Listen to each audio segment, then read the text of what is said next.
La enseñanza.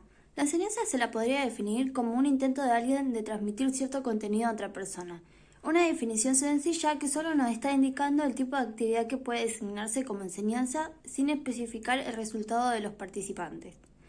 En la enseñanza se involucran tres elementos. La enseñanza supone alguien que tiene un conocimiento, alguien que carece de él, un saber contenido de la transmisión. ¿Por qué la relación entre enseñanza y aprendizaje no es causal? Puede haber enseñanza y aún así no producirse el aprendizaje. Este puede producirse parcialmente o incluso puede ocurrir que el otro aprenda algo diferente de lo que fue enseñado. Por esta razón, entre el proceso de enseñanza y aprendizaje no hay relación de tipo causal que permita establecer que lo primero conduce necesariamente a lo segundo. Se piensa a estos dos procesos como uno, dando uso a la expresión enseñanza-aprendizaje. Según Fetters-Macher, esta confusión se origina a la dependencia ontológica del concepto enseñanza respecto al concepto aprendizaje en la estructura del lenguaje. Lo que quiere expresar es que no habría una idea de enseñanza si el aprendizaje no existiera como posibilidad. Pero según el autor, el hecho de que el aprendizaje se produzca después de la enseñanza no debe ser explicado como una consecuencia directa de las acciones de enseñanza, sino de las actividades que el propio estudiante emprende a partir de la enseñanza para incorporar un contenido.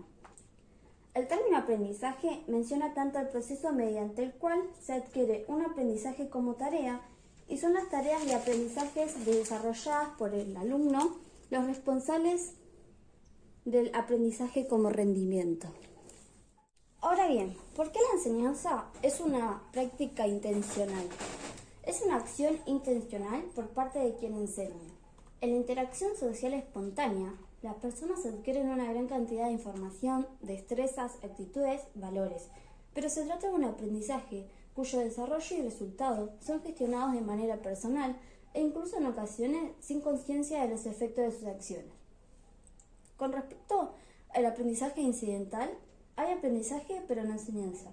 Aunque en el lenguaje cotidiano pueden utilizarse expresiones de tipo la vida enseña, la enseñanza implica siempre un intento deliberado y relativamente sistemático de transmitir un conocimiento. Característica de la enseñanza cuando pasa a ser una actividad natural espontánea a una práctica social regulada. Algunas de las características son: requiere la adquisición de destrezas ya no inscriptas en códigos genéticos, sino condensadas en códigos culturales. La adaptación a su medio y su supervivencia como especie exigen el manejo de una serie de herramientas materiales y simbólicas que conforman la cultura. Los adultos son quienes deben incorporar a los niños la cultura. La transmisión debe avanzar entre la autovisión pedagógica al nombre del niño y la fabricación del niño al nombre de la exigencia social. Debe centrarse en la relación del sujeto en el mundo. Entre los primeros hombres, la enseñanza se daba mediante la participación de las actividades cotidianas de los adultos para sobrevivir. Luego se requirió de ámbitos especializados separados de los procesos productivos. Dejó de ser un proceso natural, espontáneo y desordenado y pasó a ser un proceso sistemático de responsabilidad colectiva. A lo largo de los siglos XV y XVI, la educación comenzó a desarrollarse mediante dispositivos. Surgieron las primeras formas de escolarización, maestros que brindaban sus servicios y luego una red de escuelas patrocinadas por la Iglesia y el Estado. Las clases comenzaron a ser en grupos de acuerdo a sus niveles y la educación se volvió obligatoria. La enseñanza pasó a tener importantes consecuencias sociales y económicas sobre la vida de las personas. La cantidad de niños en el sistema educativo y el tipo de programa educativo se convirtieron en la clave de los logros económicos y sociales. Se presentaron tres grandes preocupaciones: la formación del ciudadano y el trabajador, el cultivo académico y el desarrollo personal del sujeto. La enseñanza dejó de ser una actividad humana desarrollada intuitivamente, orientada a la supervivencia, y se convirtió en una práctica social institucional alineada con metas definidas socialmente. La enseñanza pasó a tener importantes consecuencias sociales y económicas sobre la vida de las personas. La cantidad de niños en el sistema educativo y el tipo de programa educativo se convirtieron en la clave de los logros económicos y sociales. Se presentaron tres grandes preocupaciones: la formación del ciudadano y el trabajador, el cultivo académico y el desarrollo personal del sujeto. La enseñanza dejó de ser una actividad humana desarrollada intuitivamente, orientada a la supervivencia, y se convirtió en una práctica social institucional alineada con metas definidas socialmente. La enseñanza pasó a tener importantes consecuencias sociales y económicas sobre la vida de las personas. La cantidad de niños en el sistema educativo y el tipo de programa educativo se convirtieron en la clave de los logros económicos y sociales. Se presentaron tres grandes preocupaciones: la formación del ciudadano y el trabajador, el cultivo académico y el desarrollo personal del sujeto.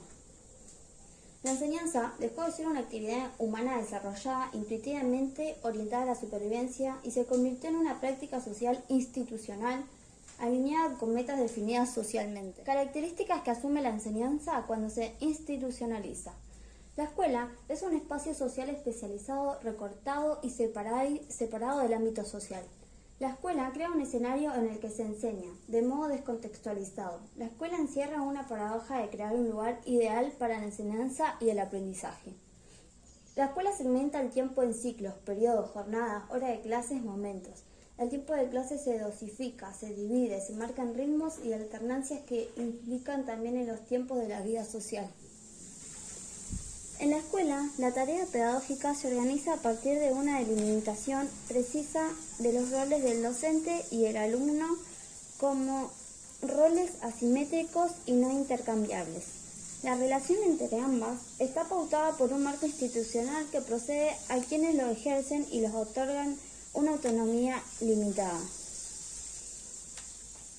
Por otro lado, la enseñanza se desarrolla en situación colectiva. Se enseña a muchos al mismo tiempo. El surgimiento de la escuela fue acompañada por una estandarización de los contenidos para su transmisión. Lo que se enseña en la escuela viene determinado por una autoridad externa, que lo comunica mediante los textos curriculares. Además, la enseñanza en la escuela está vinculada a la evaluación y acreditación de los aprendizajes. Por último, la enseñanza en la escuela se encuadra dentro de prácticas pedagógicas bastante uniformes. Aún en distintos contextos o países, la disposición de las aulas y el funcionamiento por las clases es bastante similar.